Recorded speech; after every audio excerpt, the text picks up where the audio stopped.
चुप चुप बोले ले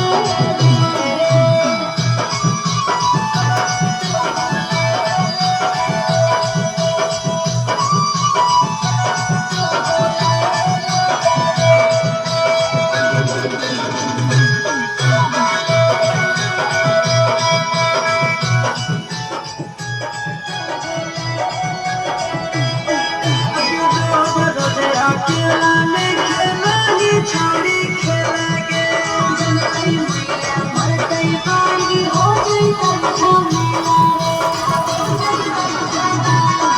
अब रोज रोज अकेला में खेलानी छोड़ी खेलागे जनतई मैया मरतई बागी हो गई झमेला।